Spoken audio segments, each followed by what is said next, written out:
Okay.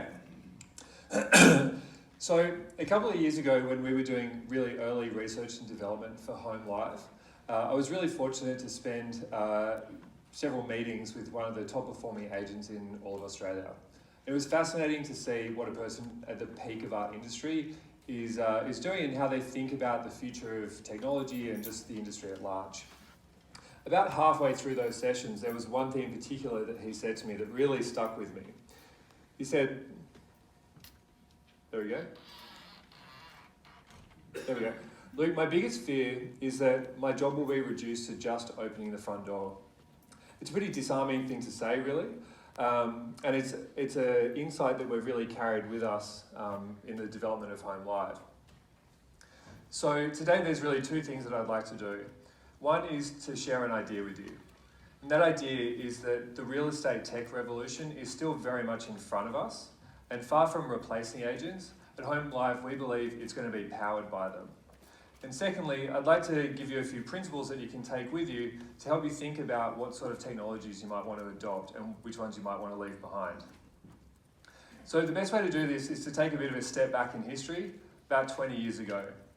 This is a time when millions of people were finding their way onto the internet via CD-ROMs stuck on the covers of magazines.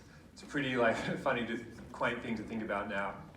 It's when the big guy in town was Yahoo, and they had just recently turned down buying all of Google for $1 million, if you can believe it.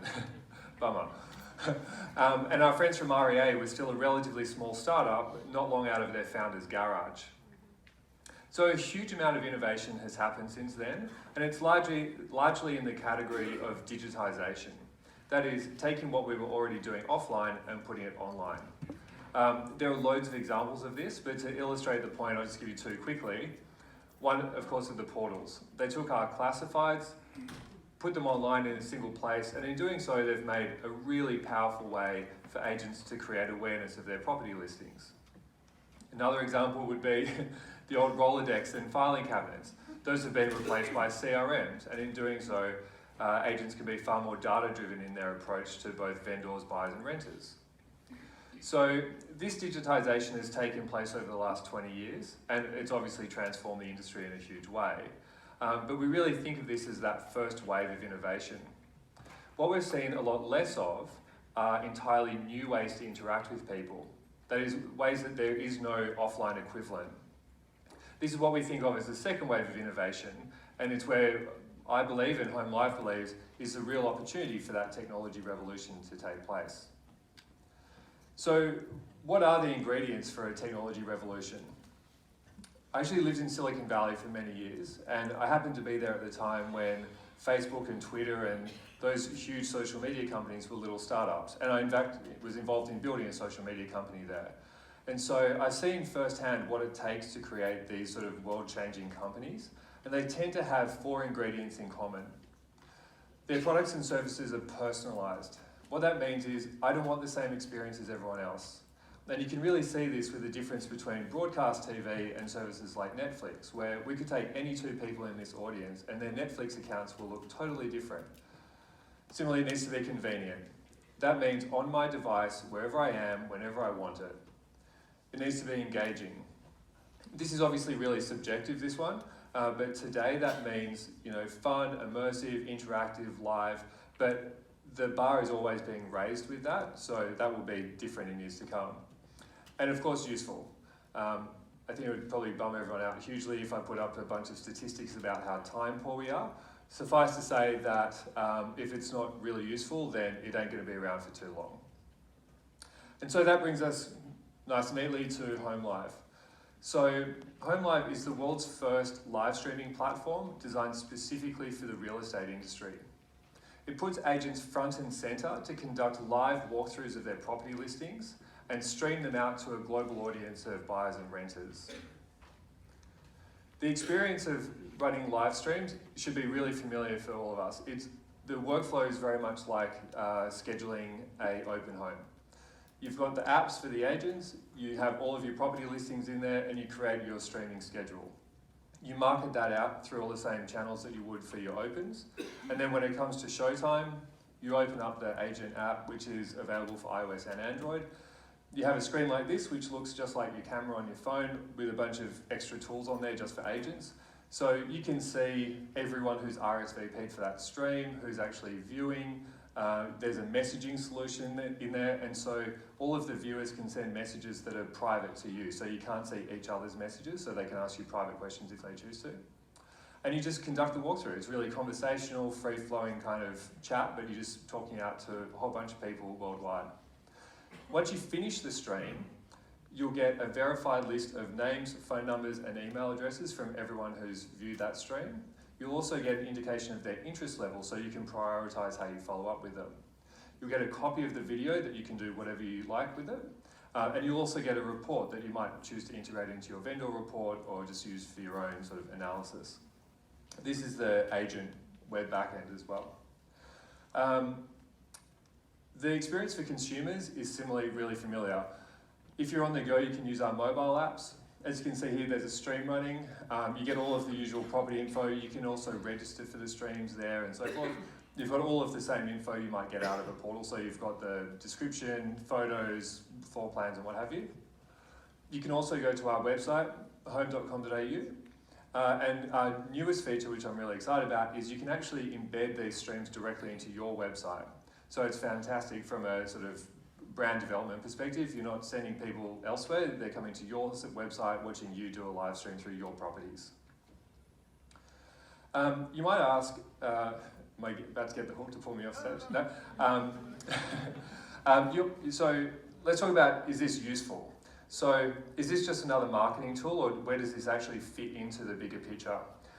This is a super simplified version of a real estate transaction. And if you think about the portals and signboards and local papers and so forth, they all do a sensational job at creating awareness. Lots and lots of people see that that property is on the market. But as you move down this towards the sort of business end of it, that first step, you're losing potentially 90+% of the people who see that property. They're not showing up at the opens, right? So every percentage tweak that you can make to that can have a really fundamental effect on your downstream interest in that property. Unsurprisingly, this is where homelive fits in. So we help drive that downstream interest, and that can have a really big effect on auction night.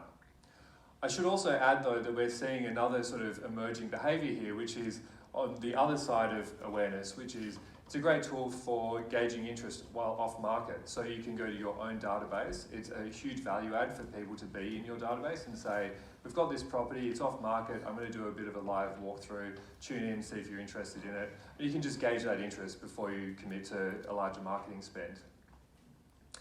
So we're offering everyone here today a 90-day trial of homelive. This is for your entire team.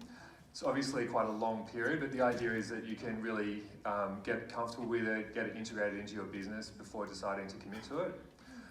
We're at booth 5, which is just near the escalator, so come and have a chat. We've actually got a live stream running all day, so you can actually see it and interact with it and all that sort of thing. You can go straight to our website, home.com.au/REIQ, and that has this offer and it'll get you signed up, or shoot us an email there.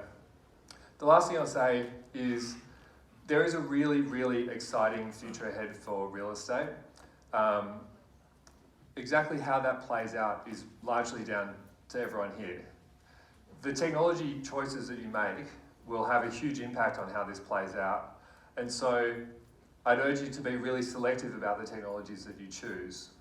And I think probably the most important thing I'll say is don't delegate your relationships to technology. They are the most important thing. So embrace the technologies that enhance your relationships and get empowered by data, because that's going to help you along the way. HomeLive is really trying to be at the forefront of this, and hope to see all of you streaming on HomeLive really soon. Thank you. Fantastic. And with just such a powerful set of statements around the way of how we can leverage technology to improve that human engagement. I do a lot of live streaming, not so much in the real estate space, and I remember even 6 to 12 months ago, we would spend so much time, effort and money getting machines and servers and hardware and all the systems set up and the microphones, and it was massively complex, and you've made that so simple. And I love your statement here around just embracing those technologies to enhance that engagement with the user. Yeah. So, fast forward 5 years from now, what is the piece of technology that's delighting Luke? Oh wow, there's lots of them. I think we're probably in the last 5 years or so of what we'll retrospectively call the 2D internet. So I think we're used to seeing the internet in this little box. And I don't think that will be the case for that much longer. I think we'll look back and go, oh, wasn't that funny and parochial how we just had this like weird thing sitting on our desk or our lap, you know? So I think the 3D internet is a bit of a frontier. Not a lot of people are really talking about that all that much. We sort of shoehorn it into VR, I guess. Yeah, but, AR. And AR, yeah. But yeah, I think there are exciting things ahead there. So has anyone heard of that term before? Right, brand new. Yeah, right? Yeah. Right, and that's where we talk about the internet becoming immersive into the world around us and all sorts of really cool stuff. So Luke, Yeah. that's fantastic. Give your hand of applause to Luke. Thank you.